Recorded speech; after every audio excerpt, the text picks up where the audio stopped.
Well, first of all, I need to give you some background. And I'm not from a university, so there you go. And when you talked about NSS, I didn't know what you were on about, but I didn't like to say, oh God, because you feel a bit stupid in this environment.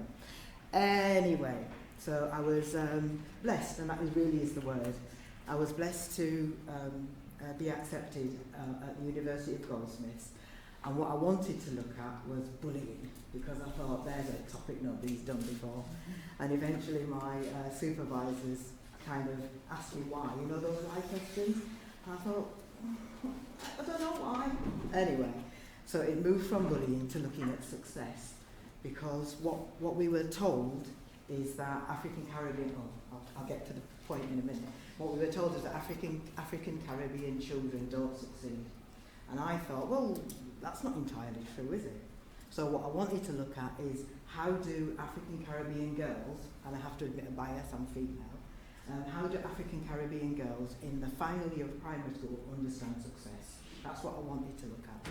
What came out was more nuanced than that. Before I start this conversation of silence as resistance, I need to explain that the study was just around 8 young people and their families, 8 girls, particularly girls and their families. It was based in Leicester, which gave me an advantage because this is where I live and you kind of know people and you bump into people in town and in the market. So research was ongoing even when they didn't know they were being researched, which of course are ethical issues to address. But they said they didn't mind, so you keep it in. What I found, the process of being supervised was interesting, but that's not what I'm talking about here. The research, kind of like yourselves, the young people identified their own allies, so teachers as allies, but teachers also as adversaries, which was interesting. The work that the girls' mothers did, the mother work, to help their girls understand that racism is real and how to overcome racism, that was central. And the girls' friendships, the friendships in school, was also important. There has been some work done on achieving African Caribbean girls' achievement, but none of the work, apart from mine, has looked at African Caribbean girls in the final year of primary school. So I want you to think about, what I had to think about, and it was very hard, was resistance and oppression and equalities all kind of at the same time and how it impacts on the girls we're talking about. And this piece is about how the girls navigated their way through what is a primary school, through the hostile environment of primary school. So, resistance means many things, and from much work, where we're trying to say that resistance is usually about the big things. So you're resisting war, you're resisting oppression, you're resisting all manner of things. Well, actually, what we didn't look at is how resistance is a lived experience for the young people who are in school. Okay. So we know that resistance is a central organising theme within black feminist writing. We know this.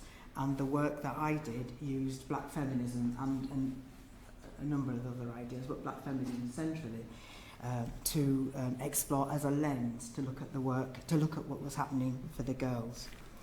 The notion of resistance unravels in complex ways for these black girls, and it mediates their experiences of power and the structures of domination within which they are captured.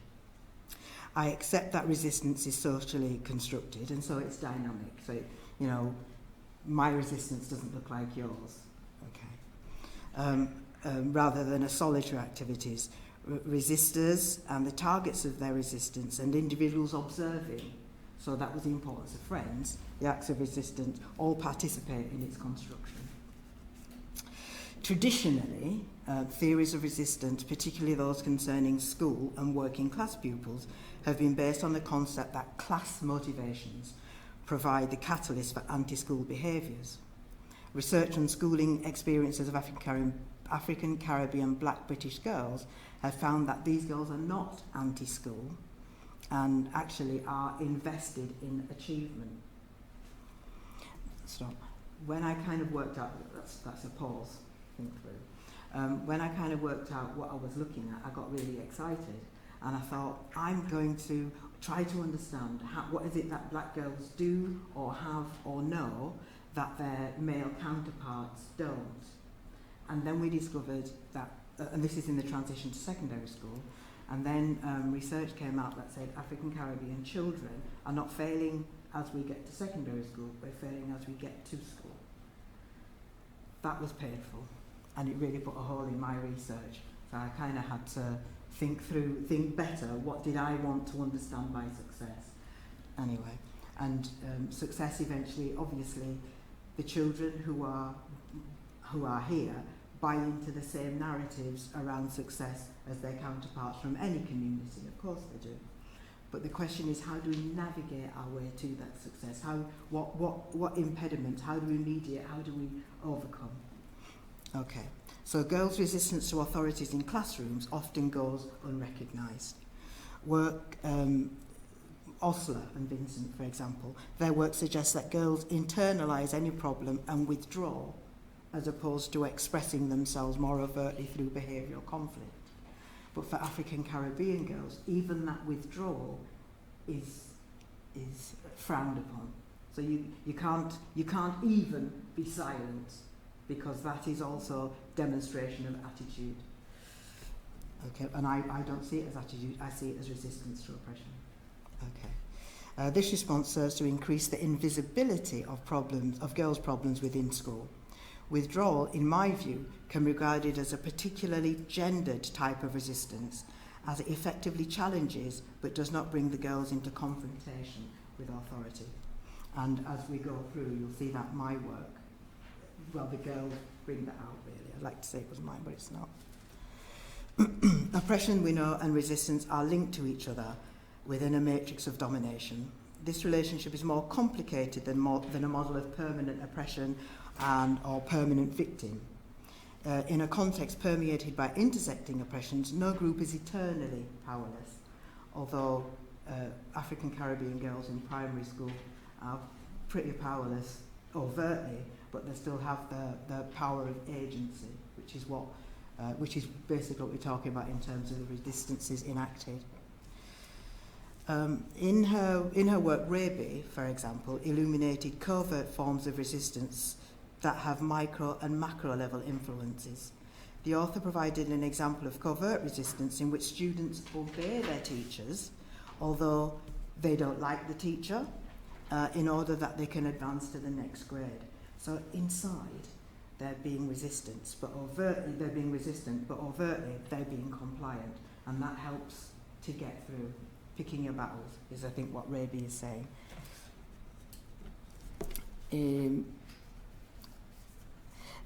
This kind of leads well to what Heidi Mirza, who's my hero, said in her analysis of resistance, that through a focus on what people do every day in their time and space, it's possible to view each localised disruption as resistance. It might not be overtly politicised in terms of how it might be viewed, but the experience is that the girls are responded to as if they are adults, and their resistance is an affront to the authority the teacher is trying to display. Okay. So from that, there's an opportunity to reconceptualise resistance to include those who use academic achievement as a means of countering portrayals exceeding society's limited expectations and defying the processes of their subordination. That's Mirza. The act of persisting and succeeding in education can be seen as a strategic response to racism and a means of resisting disempowerment and marginalisation.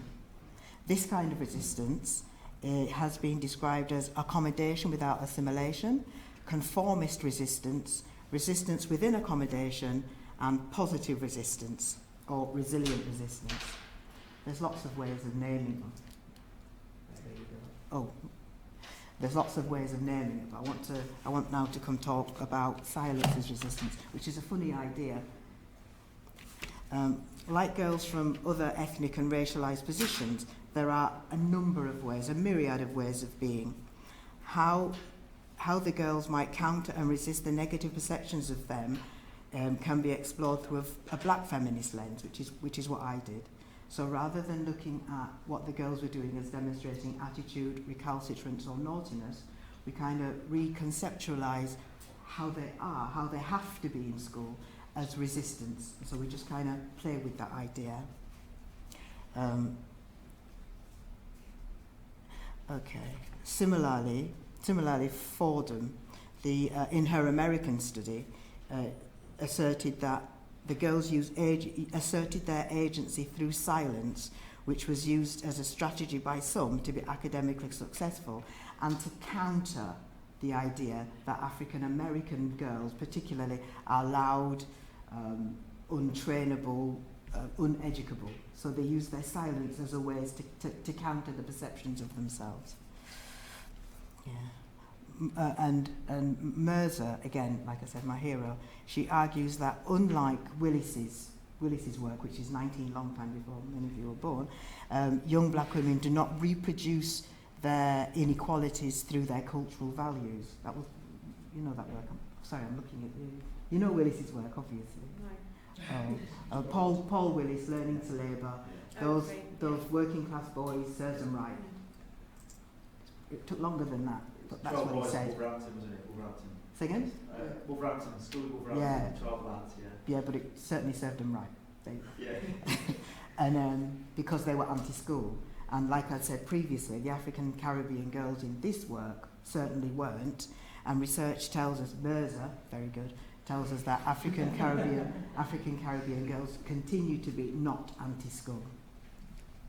The girls' active engagement with achievement through being academically successful, Mirza presents as an emergent form of resistance which disrupts the traditional opposition to education formula. So okay, what do we mean here? Bloody hell. Silence is resistance. I want to talk about... there you go. I want to look at... Oh, I've gone backwards. Yeah, I want to look at the data. So like I said, there were 8 girls in my work. 6 of them were race and gender identities came together to shape their silences, both at home and at school. The girls for whom silence was a strategic response were those whose mothers were African Caribbean Black British. Obviously, I've changed people's names. At interview, Helen indicated that she did not like or appreciate some of her teachers' responses. So I had to cut out a bit. So this piece starts with Helen saying her teacher's calling her rude. And so I asked, well, basically, are you rude? Helen, not seeing that I'm a researcher, said, yeah. So I said, well, what's rude about what you do? Well, she says so it must be. And what do you think? Well, I heard her. No, further on. I heard her, so I was listening, so why was she looking at me? It wasn't just me talking, I wasn't being rude. And she says she's going to send me to Mr. Marshall, that's the head teacher. And he doesn't say anything, he's just long, so I'd rather not go and speak to him, is what she meant there. So then I said, well, what happened? This is the interaction. So I said, what happened? And she said, I just look away, out the window or something, and Kyra makes me laugh, so I have not to look at her, because that will really make her, the teacher, go on. So then I get fed up, and I stare at the window or draw a picture, being quiet and not getting told off. So then she wants me to talk, and I don't want to, and then she gets all mardy because I'm not talking. So at the same time as providing the sanction, the teacher is wanting to dictate how the sanction should be received. So wanting to overdetermine that, Jesus, yeah, wanting to overdetermine the responses. African Caribbean girls encounter specific educational obstacles, and this is around manners and behaviour. I would suggest that both is I would suggest that Helen is encountering obstacles here. Helen's description of events suggests that her teacher is seeking to overdetermine her responses. Helen doesn't see her behaviour that can be characterised as rude. She feels this is because she was listening contrary to what her teacher expected.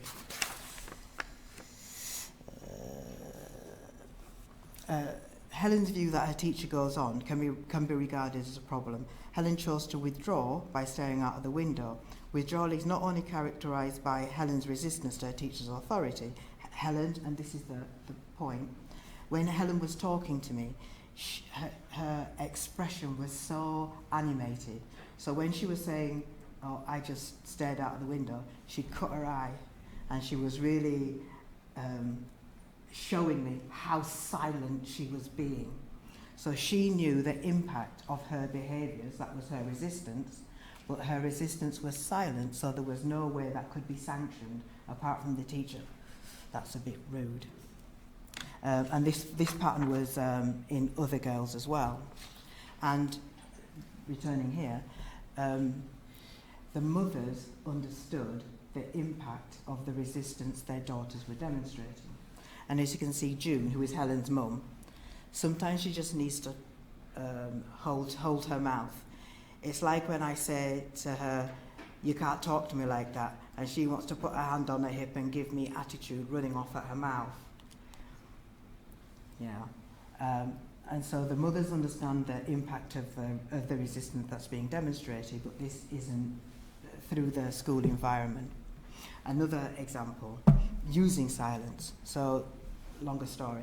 So Tamisha, did you go quiet then? Nah, just shut it up.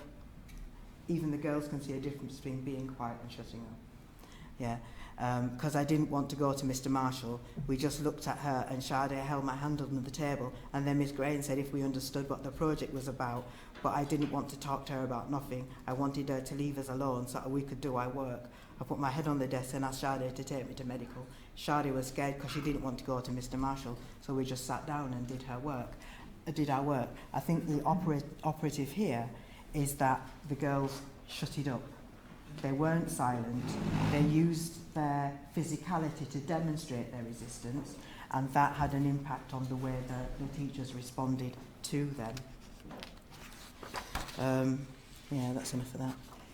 I think that as teachers and people who are involved, well, you're not because you're in universities, but as teachers and people are involved with African heritage children, what we need to understand is first of all that racism is real in their lives. Second of all, that you're not going to be able to teach them how to overcome racism, but you have to support them to use the strategies they already have and the strategies that they bring from home into school. Questions?